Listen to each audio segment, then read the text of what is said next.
Family relationship, पारिवारिक रिश्ता, उसके बारे में हम देख रहे हैं। कल और परसों कुछ बातों को देखने के लिए परमेश्वर ने सहायता की। सचमुच में हम आज ही सब्जेक्ट के विषय पर हम जा रहे हैं। दोनों दिन जो है हमारे लिए एक परिचय था। हमारा सब्जेक्ट को मैंने परिचय कराया, लेकिन आज जो है हमारा सब्जेक्ट में हम जा रहे हैं। इसका मतलब परिचय कराने के लिए 2 दिन चाहिए था करके आप लोग सोच सकते हैं। और जरूर उस परिचय के विषय में कई बातों को आप लोगों ने सीखा है। और आज जो है स्पिरिचुअल एंड फिजिकल पर्सपेक्टिव में फैमिली रिलेशनशिप को हम देखेंगे। पारिवारिक रिश्ता को बौद्धिक और आध्यात्मिक दृष्टिकोण में हम देखेंगे। आज का सब्जेक्ट जो है बहुत ही महत्वपूर्ण है, इसलिए आप लोग थोड़ा ध्यान से सुनिएगा। परमेश्वर ने मनुष्य को बनाया और अपनी समानता में अपने स्वरूप के अनुसार बनाया करके हम बाइबल में पढ़ते हैं। 2 वचन को हम पढ़ेंगे। 2 वचन के बीच में क्या प्रॉब्लम है, कंफ्यूजन है, उसके बारे में पहले हम देखेंगे। उसके बाद उसको क्लियर करने के लिए हम कोशिश करेंगे। पढ़िएगा, उत्पत्ति पहला अध्याय 26 वचन, जेनेसिस 1:26। फिर परमेश्वर ने कहा, फिर परमेश्वर ने कहा, हम मनुष्य को अपने स्वरूप के अनुसार अपनी समानता में बनाएं। बस कीजिए। अभी उत्पत्ति 2 अध्याय 7वां वचन को पढ़िए। तब यहोवा परमेश्वर ने आदम को भूमि की मिट्टी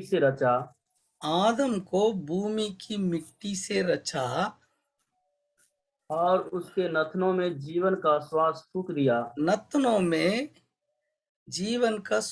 फूंक दिया।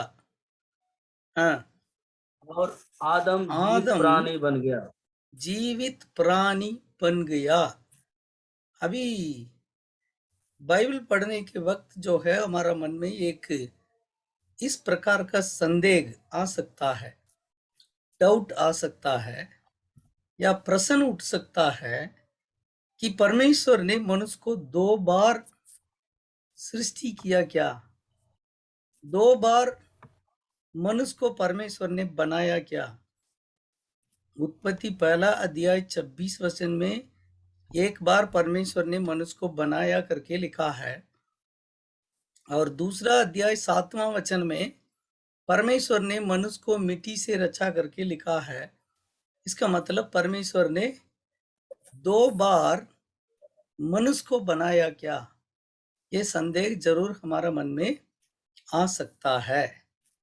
लेकिन उस संदेह को क्लियर करने के पहले मैं अन्य कुछ बातों को मैं बताना चाहता हूं, और उनमें से हम इस सवाल के लिए हम समाधान निकालने के लिए कोशिश करेंगे। We'll try to bring out the answer from the things that we are going to discuss now. से तमिल में भी बताऊंगा। कुछ लोग जो है तमिल वाले हिंदी नहीं समझते हैं, उन लोगों के लिए मैं तमिल में भी बताना चाहता हूं। ஆதியாகமம் 1:26 ஆண்டவர் மனிதனை தம்முடைய சாயலில் சிருஷ்டித்தார்.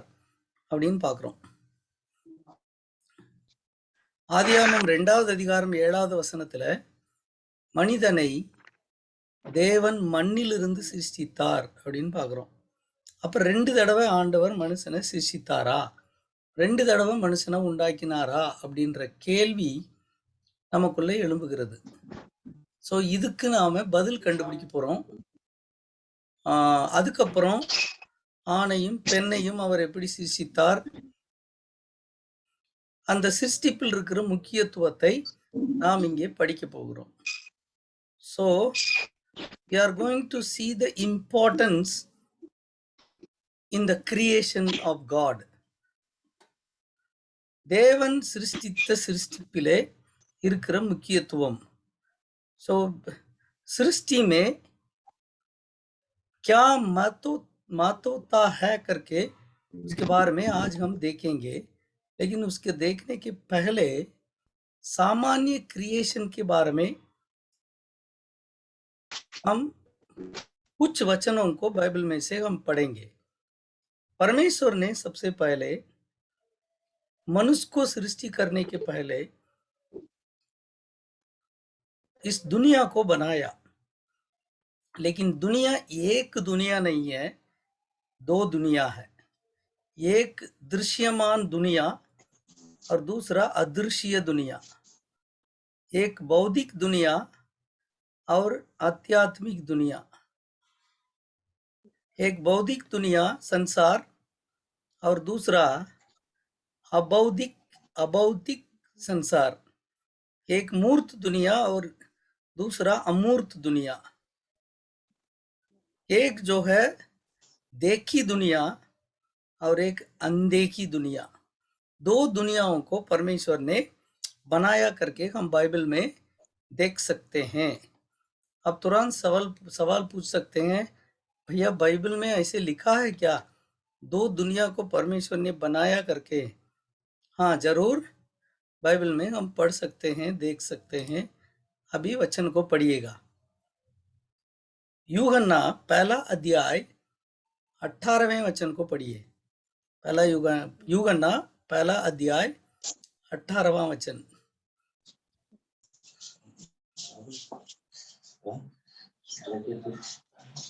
परमेश्वर को किसी ने कभी नहीं देखा। परमेश्वर को किसी ने कभी नहीं देखा। What a beautiful word.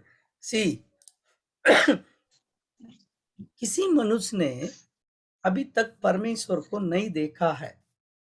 क्यों परमेश्वर को नहीं देखा है?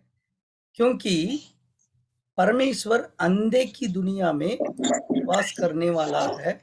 अंधे की दुनिया में परमेश्वर रहता है। इसीलिए मनुष्य जो है परमेश्वर को नहीं देखता है और देख भी नहीं सकता है करके हम बाइबल में पढ़ते हैं। सुनिएगा, और एक वचन को भी हम पढ़ेंगे। 1 तीमुथी 6 अध्याय 16वां वचन को पढ़िए। 1 तीमुथी 6 अध्याय 16वां वचन, थोड़ा ध्यान से सुनिएगा। हाँ, अमरता केवल उसी की है। अमरता केवल उसी की है। इसका मतलब परमेश्वर कभी नहीं मरता है। मृत्यु या मरण परमेश्वर के लिए नहीं है, वो मनुष्य के लिए नियुक्त किया गया है, लेकिन परमेश्वर के लिए नहीं है। अमरता केवल उसी की है। और वह अगम्य ज्योति में रहता अगम्य ज्योति में रहता है और ना उसे किसी मनुष्य ने देखा, ना किसी मनुष्य ने देखा और ना कभी देख सकता है। ना कभी देख सकता। सो परमेश्वर को अभी तक किसी मनुष्य ने देखा नहीं है और देख भी नहीं सकता। लेकिन अन्य लोग, अन्य धर्म के लोग जो है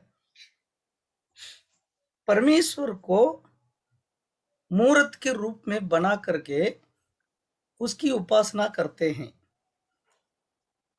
लेकिन बाइबल बतलाती है परमेश्वर को किसी ने कभी नहीं देखा और देख भी नहीं सकता। इसलिए परमेश्वर कहता है, मेरे लिए और किसी भी रूप में मूर्त नहीं बनाना। आकाश के ऊपर, आकाश के नीचे, पृथ्वी के ऊपर और पानी में जो भी जीव जंतु है, उसके रूप में परमेश्वर के लिए ये रूप नहीं बनाना है, स्वरूप नहीं देना है करके बाइबल साफ साफ बतलाती है। सो मूर्ति पूजा करना परमेश्वर के नजर में पाप है। ये बाइबल में हम कई जगह में हम पढ़ सकते हैं। और सबसे पहले परमेश्वर ने इस्राएली लोगों को ये आज्ञा दी कि मेरे अलावा और किसी ईश्वर को ना मानना, ठीक है, और मूर्त नहीं बनाना। मिट्टी से, पत्थर से या लकड़ी से, लोहा से सो मूर्त नहीं बनाना है, उसकी उपासना नहीं करना है करके बाइबल बतलाती है। क्योंकि परमेश्वर को किसी ने कभी नहीं देखा और देख भी नहीं सकता। हाँ, आगे बढ़िए। अमरता केवल उसी की है और किसी ना मनुष्य ने ना देख और ना कभी देख सकता है, उसकी हाँ, प्रतिष्ठा राज युगन रहेगा। अच्छा ठीक है। और एक वचन को पढ़ेंगे, पहला यूहन्ना 4 अध्याय 12वां वचन। पहला यूहन्ना 4 अध्याय 12वां वचन। पर परमेश्वर को हाँ, कभी किसी ने नहीं देखा। परमेश्वर को यदि कभी किसी ने ना देखा।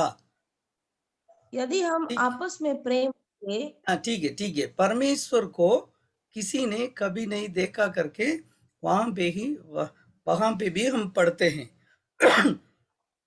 पहला यूहन्ना 4 अध्याय 12वां वचन में। और इब्रानियों की पत्री 11वां अध्याय 3रा वचन को पढ़िएगा। इब्रानियों की पत्री 11वां अध्याय 3रा वचन। विश्वास ही से हम जान जाते हैं कि सारी सृष्टि की रचना परमेश्वर के वचन के द्वारा हुई है। यहाँ पे सारी सृष्टि की रचना करके हिंदी में लिखा है, लेकिन तमिल में और अंग्रेजी में पढ़ेंगे तो वहां पे लिखा है सारे दुनियाओं को, संसारों को परमेश्वर ने अपने वचन के द्वारा बनाया। तमिल में உலகங்களை தேவன் உண்டாக்கினார், தேவனுடைய வார்த்தையினாலே உலகங்கள் உண்டானது। अंग्रेजी में पढ़ेंगे तो गॉड क्रिएटेड द वर्ल्ड्स करके बहुवचन में लिखा है। मतलब एक दुनिया नहीं है, 2 दुनियाओं को परमेश्वर ने बनाया। So it is not singular, it is plural. So 2 लोग को, 2 दुनियाओं को परमेश्वर ने बनाया करके हम बाइबल में देखते हैं। एक जो है देखी दुनिया और एक अनदेखी दुनिया। और कोलोसियों की पत्री 1 अध्याय 16वां वचन में और साफ साफ लिखा है, पढ़िएगा। कोलोसियों की पत्री 1 अध्याय 16वां वचन। क्योंकि उसी में हाँ, सारी वस्तुओं की सृष्टि हुई है। सारी वस्तुओं की सृष्टि हुई। हाँ, स्वर्ग की हो, ध्यान से सुनिएगा, स्वर्ग की हो अथवा पृथ्वी की, देखी या अनदेखी। देखिए, स्वर्ग की हो या पृथ्वी की हो। स्वर्ग की एक्चुअली अनदेखी है और पृथ्वी की वस्तु देखी है। और देखी और अनदेखी दोनों को परमेश्वर ने बनाया करके यहाँ पे देखते हैं। से इसका मतलब 2 दुनियाओं को परमेश्वर ने बनाया। सृष्टि जो है दो प्रकार का होता है, एक जो है देखी और दूसरा जो है अनदेखी। सो दो प्रकार की सृष्टि को परमेश्वर ने बनाया है करके हम देख सकते हैं। ठीक है, आगे और एक दो वचन को हम पढ़ेंगे। मैं इन वचनों के द्वारा मैं ये कहना चाहता हूं कि दो दुनिया के बीच में मनुष्य रहता है, हम जी रहे हैं। ठीक है, एक देखी दुनिया और एक अनदेखी दुनिया। और रोमियो की पत्री 8वां अध्याय 24 और 25वां वचन को पढ़िएगा। इस आशा के द्वारा इस आशा के द्वारा हमारा उद्धार हुआ है, हमारा उद्धार हुआ है। परंतु जिस वस्तु की आशा की जाती है, आशा की जाती है, जब वह देखने में आए तो फिर आशा कहाँ रही? क्योंकि जिस वस्तु को कोई देख रहा है, उसकी आशा क्या करेगा? यहाँ पे हमारे आशा के बारे में बाइबल बतलाती है। इसका मतलब हम एक चीज को हम देखेंगे, हमारी आंखों से, शारीरिक आंखों से देखेंगे तो उसकी आशा रखने की जरूरत नहीं है और उसका भरोसा या विश्वास रखने की जरूरत नहीं है। जिस वस्तु को हम नहीं देखते हैं उसके बारे में विश्वास रखना, भरोसा रखना और आशा रखना जरूरी है। जो बातों को हम देखते हैं उसके लिए विश्वास की जरूरत नहीं है, और जिसको हम नहीं देखते हैं उसको विश्वास करने की जरूरत है। इसलिए परमेश्वर अनदेखी दुनिया में वास करता है। हम परमेश्वर को नहीं देखते हैं, ये बाइबल बतलाती है परमेश्वर पर हमें विश्वास करना चाहिए। क्योंकि हमारी आंखों से परमेश्वर को हम नहीं देखते हैं और हमारी आंखों से हम स्वर्ग को नहीं देखते हैं और अनदेखी वस्तुओं को हम नहीं देखते हैं। इसलिए देखी दुनिया को विश्वास करने की जरूरत नहीं है, क्योंकि हमारी आंखों से हम देखते हैं और हाथों से छूते हैं और हमारे शरीर के द्वारा महसूस करते हैं और हमारे ये नाक के द्वारा ये सूंघते हैं और कान के द्वारा सुनते हैं। शरीर के द्वारा इस देखने लायक दुनिया को हम समझ सकते हैं या दुनिया के साथ कनेक्ट कर सकते हैं, संपर्क कर सकते हैं। लेकिन अनदेखी दुनिया को हम नहीं देख पाते हैं, नहीं छू पाते हैं, नहीं सूंघते हैं और नहीं सुनते हैं। इसलिए उसकी विश्वास करने की जरूरत होती है। We have to believe the invisible को हमें ये विश्वास करने की जरूरत है, और वो जो है बाइबल वचन के अनुसार होना चाहिए। यदि हम बाइबल वचन के अनुसार विश्वास नहीं करेंगे तो वो जो है विश्वास नहीं है, वो अंधविश्वास है। अंधविश्वास और विश्वास दोनों के बीच क्या फर्क है करके समझना जरूरी है। विश्वास नाम से हम अंधविश्वास नहीं करना है। विश्वास करने वालों से परमेश्वर प्रसन्न रहता है, लेकिन अंधविश्वास करने वालों से परमेश्वर प्रसन्न नहीं रहता। विश्वास के साथ हम प्रार्थना करेंगे तो परमेश्वर हमारी सुनता है। अंधविश्वास के साथ यदि कोई प्रार्थना करेगा तो परमेश्वर उसकी नहीं सुनता है और उत्तर नहीं देता है। इसलिए जब हम परमेश्वर की ओर कुछ करते हैं, बोलते हैं, प्रार्थना करते हैं, तब हमारे पास विश्वास होना चाहिए, तब परमेश्वर हमें कुछ कर सकता है। विश्वास के द्वारा बहुत कुछ हो सकता है। ठीक है, दूसरा कुरिन्थियों की पत्री 4 अध्याय 16वां वचन से पढ़िएगा। इसलिए हम हियाव नहीं छोड़ते, यद्यपि हमारा बाहरी मनुष्यत्व नष्ट होता जाता है, हाँ, तो भी हमारा भीतरी मनुष्यत्व दिन प्रतिदिन नया होता जाता है। 16वां वचन को ध्यान से देखिएगा। दो मनुष्य के बारे में यहाँ पे बताया गया है। एक जो है भीतरीय मनुष्य और जो है बाहरीय मनुष्य। बाहरीय मनुष्य मतलब शरीर, शरीर के बारे में बताया गया है। शरीर क्या होता है? दिन प्रतिदिन बढ़ते बढ़ते बढ़ते नष्ट की ओर जा रहा है। लेकिन भीतरीय मनुष्य जो है, जो अंधे की, सो शरीर बाहरीय मनुष्य को हम देख सकते हैं, लेकिन भीतरीय मनुष्य को हम नहीं देख सकते हैं। वो भीतरीय मनुष्य क्या होता है? भीतरीय मनुष्य दिन प्रतिदिन नया होते होते जीवन की ओर जा रहा है और अनंत काल की ओर या ये सनातन काल की ओर जा रहा है। सो देखी दुनिया नष्ट हो जाएगा और अंधे की दुनिया नष्ट नहीं होगा करके हम देखते हैं। और बाहरीय मनुष्य एक दिन नष्ट हो जाएगा, लेकिन भीतरीय मनुष्य नष्ट ना होगा। तो उस वचन में इसको हम देखते हैं और आगे बढ़िए। क्योंकि हमारा पल भर का हल्का सा हाँ, क्लेश हाँ, हमारे लिए बहुत ही महत्वपूर्ण और अनंत महिमा उत्पन्न करता जाता है। ठीक है। और क्यों इसमें ज्यादा ज्यादा हम इसके अंदर जाएंगे तो ये कि प्रचार बन जाएगा, इसलिए 18वें वचन को पढ़िए।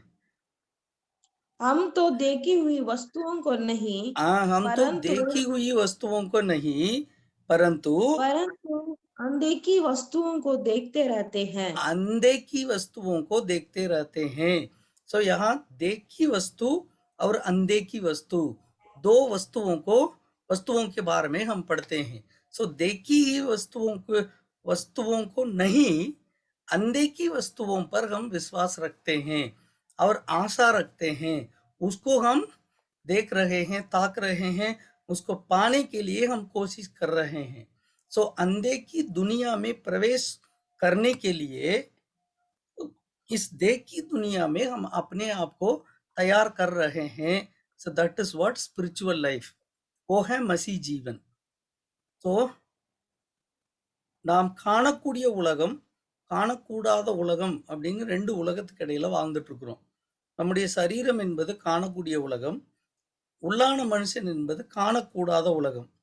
இந்த 2 உலகத்துக்கு இடையில தான் மனிதன் வாழ்ந்து கொண்டிருக்கிறான். இந்த காணக்கூடிய உலகத்திலிருந்து காணக்கூடாத உலகத்துக்குள்ள போவதற்காக நம்மை ஆயத்தப்படுத்தி கொண்டிருக்கிறோம். இதுதான் मनिदनुடைய வாழ்க்கை இங்கே பூமியில। ठीक है। और पहला यूहन्ना 4 अध्याय 20वां वचन को पढ़िए और 2 वचन को पढ़ करके हम आगे बढ़ेंगे।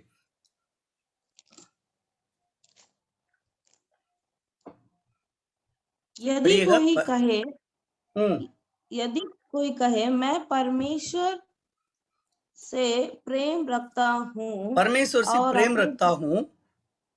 अपने हम्म, भाई से बैर रखे तो वह झूठा है। झूठा क्योंकि जो है। अपने भाई से हाँ, क्योंकि जो अपने भाई से जिसे उसने देखा है प्रेम बाई नहीं से जिसे रखता उसने देखा है, मतलब बाई को हम देखते हैं। देखी दुनिया में रहने वाला मनुष्य के बारे में बताया गया है और अनदेखी दुनिया में रहने वाला परमेश्वर के बारे में वहां पे बताया गया है। पढ़िए। प्रेम नहीं रखता तो हाँ, वह परमेश्वर से भी जिसे पर, उसने नहीं परमेश्वर देखा से, हाँ, भी जिसे उसने नहीं देखा जिसे उसने नहीं देखा। प्रेम नहीं रख सकता। हाँ, अंग्रेजी में पढ़ेंगे तो वहां पे लिखा है the god who is unseen, the god who is invisible.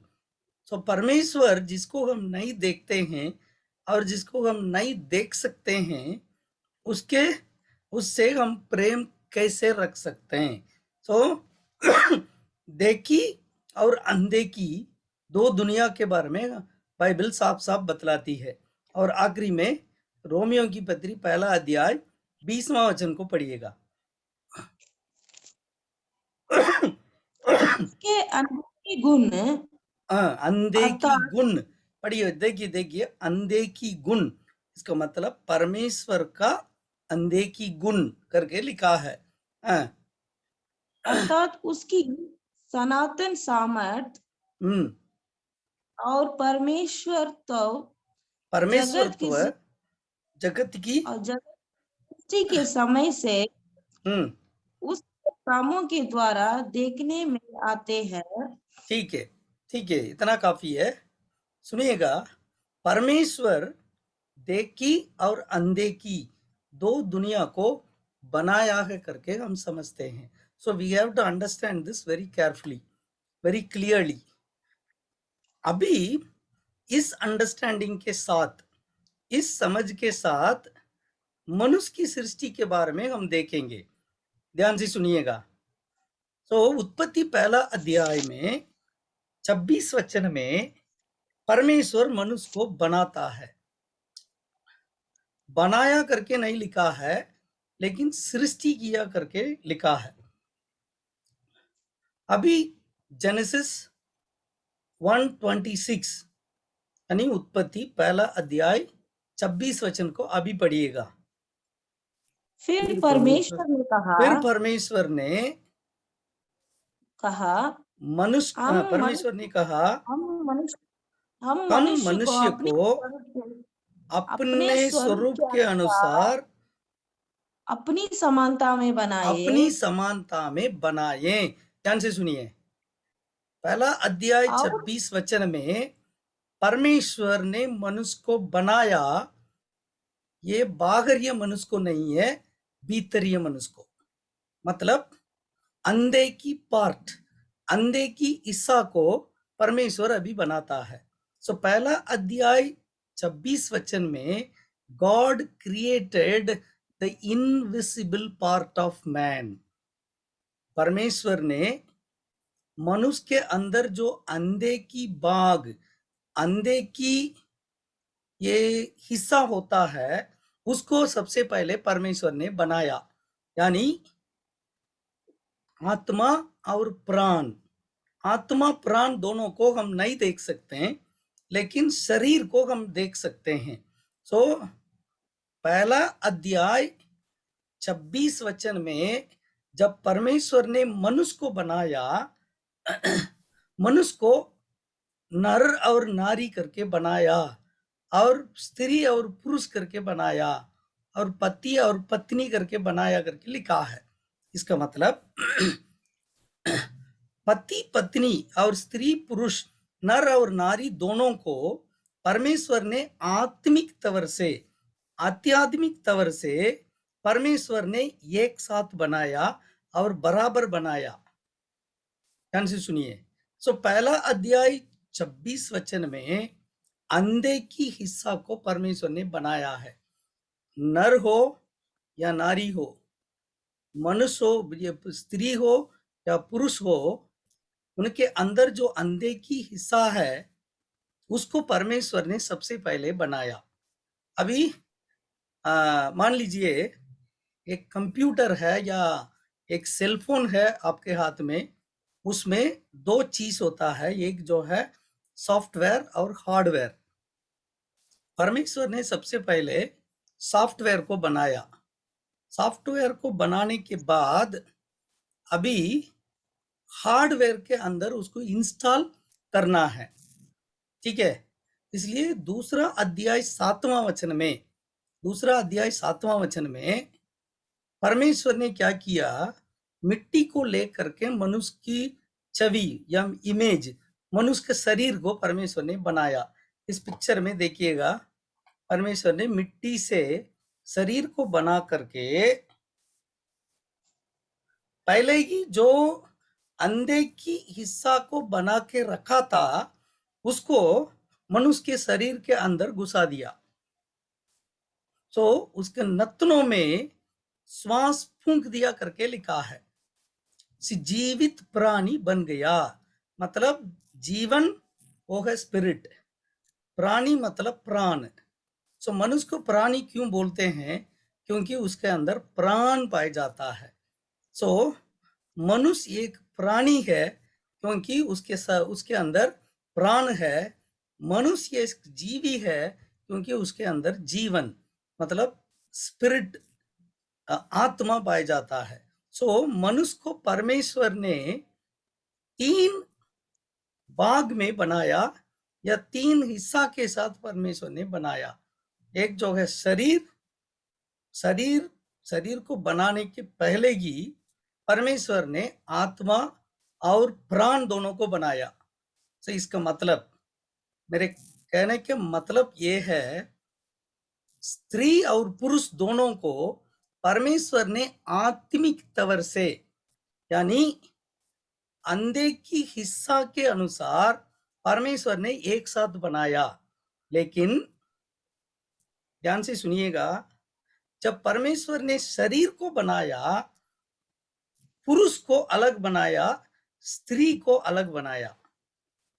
Genesis 1:26 उत्पत्ति पहला अध्याय 26 वचन में स्त्री पुरुष दोनों को परमेश्वर बना दिया, बराबर है, इक्वल है।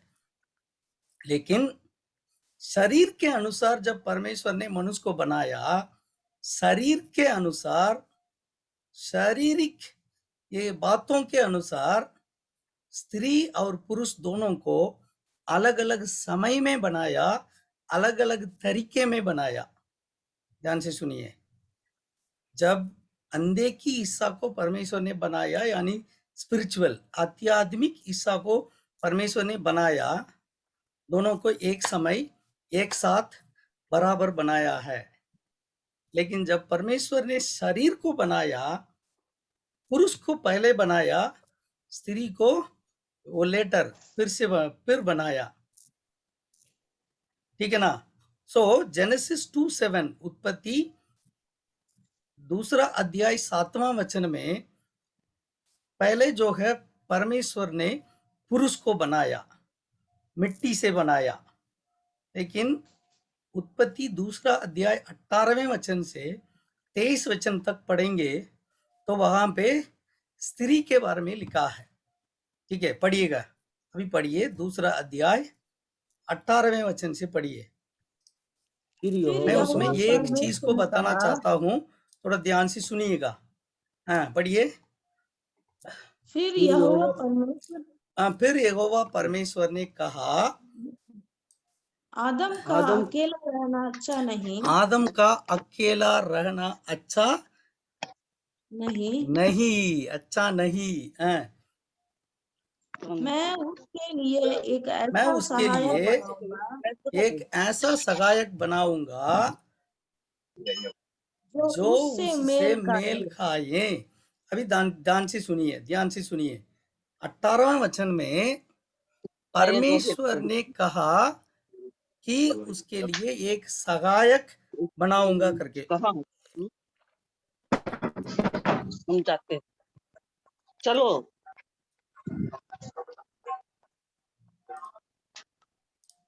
My dear brothers and sisters, please अपना ऑडियो को म्यूट में रखिए, म्यूट करके रखिए।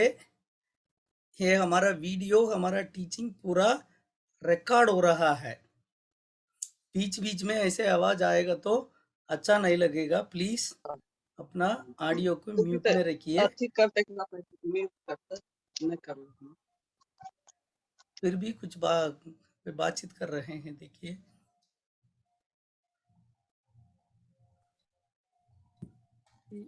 अमन कौन है? अमन जी, अपना माइक को बंद रखा कीजिए, बार बार माइक खोल देता है। अमन कुमार माइक ऑफ रखिए, नहीं तो मीटिंग से आप लेफ्ट हो जाइए। अभी भी माइक खोल दिया है। ठीक है, सुनिएगा, ध्यान से सुनिएगा। 18वें वचन में, उत्पत्ति 18वां वचन में परमेश्वर कहता है, आदम का अकेला रहना अच्छा नहीं, उसके लिए एक ऐसा सहायक बनाऊंगा जो उससे मेल खाए। उसके बाद परमेश्वर ने एक काम किया। 19-20 वचन में एक काम को परमेश्वर ने किया है, थोड़ा ध्यान से देखिए। ये 19 और 20वां वचन बीच में क्यों आया करके आपको समझना जरूरी है। 19 और 20वां वचन अचानक बीच में आ रहा है, क्यों आया? ध्यान से देखिए, 19 वचन को अभी पढ़िएगा। Please understand very Jehovah carefully, it is very very important. हाँ, यहोवा परमेश्वर परमेश्वर भूमि में से भूमि सब में जाति से के सब जाति के बनेले पशुओं बनेले पशुओं और आकाश के सब भांति के पक्षियों पक्षियों को रचकर पक्षियों को रचकर आदम के आदम पास के ले आया, ले आया कि देखे कि वह उनका क्या क्या नाम रखता है। और जिस जिस जीवित प्राणी का वो जो नाम आदम ने रखा वही उसका नाम हो गया। अतः आदम ने सब जाति के घरेलू पशुओं और आकाश के पक्षियों और सब जाति के बनेले पशुओं के नाम रखे, परंतु आदम के लिए कोई ऐसा सहायक ना मिला जो उससे मेल खा सके। आहा, ये बहुत अद्भुत बात है। ध्यान से सुनिएगा, परमेश्वर अभी क्या करता है, सारे पशुओं को, पक्षियों को, जानवरों को ले आकर के परमेश्वर आदम के सामने रखा है। किसके लिए? आदम के लिए एक सहायक चाहिए। यदि ये आदम जो है ये पशुओं से, पक्षियों में से अपने लिए सहायक वो चुन लेगा कि करके देखने के लिए परमेश्वर ने सबको ले आकर के आदम के सामने रखा। आदम ने क्या किया? सब पशुओं को, पक्षियों को, जानवरों को आदम ने नाम रखा। एक एक जानवर आने के समय एक एक को नाम रखा, लेकिन देखा कि दोनों साथी के साथ है, सब जो है साथी के साथ आ रहा है। सिंह, ये हिरन, गधा और ये एक एक जानवर अपनी साथी के साथ आ रहा है। और आखिरी में देखा कि कोई बच्चा नहीं है, मेरे लिए कोई सहायक नहीं है करके महसूस किया। और परमेश्वर ने देखा अच्छा है कि आदम ने अपने लिए सहायक को जानवरों से, पक्षियों से चुन नहीं लिया। Thank God that Adam did not choose his partner from among the animals या birds. So birds के बीच में, पक्षियों के बीच में से या जानवरों के बीच में से आदम अपने लिए सहायक को चुन लेता है कि नहीं करके परमेश्वर देखने के लिए उनके सामने सबको खड़ा किया, लेकिन कोई भी नहीं बचा, इसलिए उसके लिए सहायक ना मिला। जानवरों के बीच में, पक्षियों के बीच में, अन्य किसी ये पशुओं के बीच में मनुष्य के लिए सहायक नहीं है। ये परमेश्वर की इच्छा नहीं है। इसलिए अभी परमेश्वर क्या करता है, 21 वचन में लिखा है, परमेश्वर ने आदम के लिए एक सहायक बनाया, उसके साथ मेल खाए। अभी पढ़िएगा 21 वचन। तब यहोवा परमेश्वर ने आदम को बारी नींद में डाल दिया, और जब वह सो गया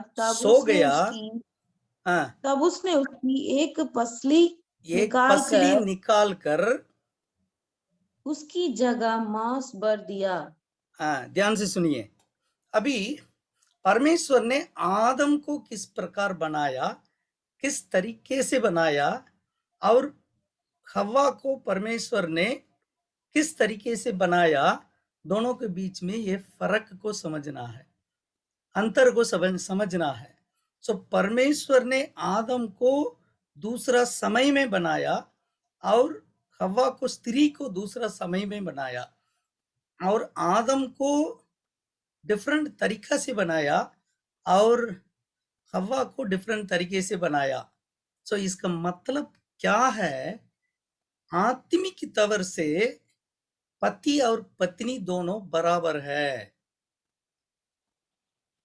ये पत्नी और पति दोनों के बीच में समानता कहाँ होता है? आत्मिक रीति से होता है समानता, लेकिन शारीरिक तौर से ये शरीर के अनुसार दोनों अलग अलग है, डिफरेंट है। ध्यान से सुनिएगा, जहां एक चीज का आकार और शेप और उसका ये तरीका अलग होता है, उसका पर्पस भी अलग हो जाता है। सो मनुष्य को परमेश्वर ने, मनुष्य के शरीर को परमेश्वर ने दूसरा मकसद के साथ बनाया, एक खास मकसद के साथ बनाया, और स्त्री को परमेश्वर ने दूसरा ढंग से बनाया, क्योंकि स्त्री का मकसद अलग है। सो पुरुष और स्त्री दोनों का मकसद एक ही नहीं है, प्लीज अंडरस्टैंड। लेकिन आत्मिक तौर से पुरुष और स्त्री दोनों का मकसद एक ही है, लेकिन शारीरिक तौर से पुरुष और स्त्री दोनों का मकसद अलग है, डिफरेंट है। ठीक है? सो आत्मिक तौर से यूनिटी होता है और शारीरिक तौर से डाइवर्सिटी होता है। So we need to understand this very carefully, very clearly. ठीक है? सो ये साफ तरीके से इसको हमें समझना जरूरी है। पहले देखिएगा, पहले जो है परमेश्वर ने उत्पत्ति पहला अध्याय में आदम और हव्वा दोनों को, स्त्री और पुरुष, नर और नारी दोनों को एक साथ बनाया, बराबर बनाया। ये है आत्मिक तौर से। अंधे की चीजों की तौर से परमेश्वर ने एक साथ बनाया, लेकिन शरीर के अनुसार दोनों को अलग अलग बनाया।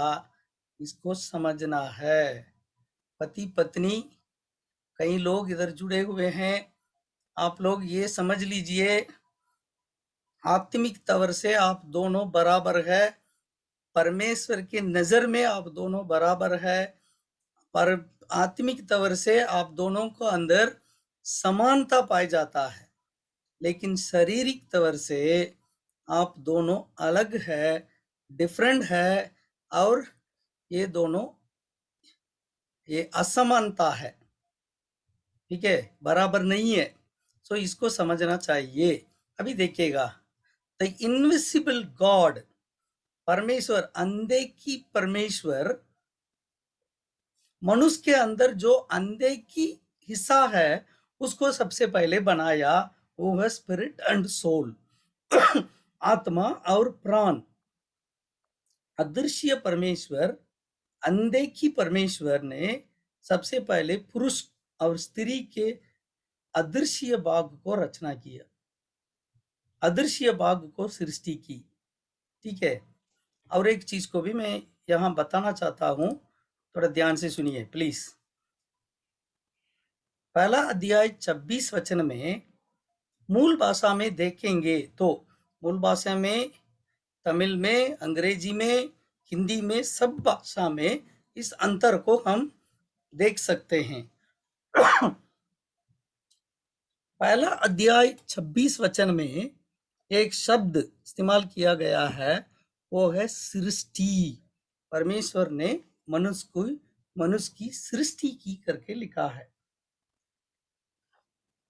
अंग्रेजी में पढ़ेंगे तो वहां पे लिखा है God created man, God created man करके लिखा है, लेकिन तमिल में लिखा है देवन मनिदनै सृष्टितार। सो अपने स्वरूप के अनुसार, अपनी समानता में परमेश्वर ने सृष्टि की करके लिखा है, सृष्टि की। लेकिन दूसरा अध्याय 7वां वचन में ये लिखा है परमेश्वर ने मनुष्य को रचा करके लिखा है, बनाया करके लिखा है। सो सृष्टि करना और बनाना दोनों अलग अलग चीज है। क्रिएशन एंड मेकिंग अंग्रेजी में लिखा है God made man out of mud करके लिखा है। सो परमेश्वर ने सबसे पहले क्रिएट किया और उसके बाद मेड किया, मेकिंग। सो क्रिएशन और मेकिंग दोनों अलग अलग चीज है। तमिल में लिखा है தேவன் மனிதனை சிருஷ்டித்தார் और दूसरा अध्याय 7वां वचन में लिखा है தேவன் மனிதனை உண்டாக்கினார், ஆதியாகமம் 2:7। सो சிருஷ்டித்தல் வேறு, உண்டாக்குவது வேறு। ஒன்று क्रिएशन, இன்னொன்று मेकिंग। सो क्रिएशन मतलब क्या है, सृष्टि करना मतलब क्या है, जो पहले नहीं है, जो नहीं है उसको सृष्टि करना, उसको बनाना सृष्टि है। मतलब मनुष्य का आत्मा, मनुष्य का प्राण पहले नहीं था, उसको परमेश्वर ने अंधे की चीज को बनाया, वो है सृष्टि। लेकिन दूसरा अध्याय 7वां वचन में जो पहले ही है मतलब मिट्टी, उस मिट्टी को लेकर के परमेश्वर ने मनुष्य का शरीर को बनाया, वो है बनाना, सृष्टि करना नहीं है। परमेश्वर ने हमारा शरीर को सृष्टि नहीं किया, परमेश्वर ने हमारा शरीर को बनाया और परमेश्वर ने हमारा आत्मा और प्राण को सृष्टि किया। प्लीज अंडरस्टैंड, आत्मा और प्राण सृष्टि किया जाता है और शरीर बनाया जाता है। सो spirit and soul has been created and the body is made, so creation and making दोनों के बीच में फर्क है। इसीलिए पहला अध्याय 26 वचन, दूसरा अध्याय 7वां वचन दोनों एक ही चीज नहीं है, दोनों एक ही चीज के बारे में नहीं बता रहा है। Please understand. सो परमेश्वर ने मनुष्य को 2 बार नहीं बनाया, लेकिन 2 डिफरेंट चीज को बना करके दोनों को मिला दिया। सो अंधे की चीज और देखी चीज दोनों का मिलावट है मनुष्य। सो मनुष्य के अंदर देखी चीज भी है, वो शरीर है, और अंधे की चीज भी है, और आत्मा और प्राण है। समझ में आया ना? Do you understand? समझ में आ रहा है ना?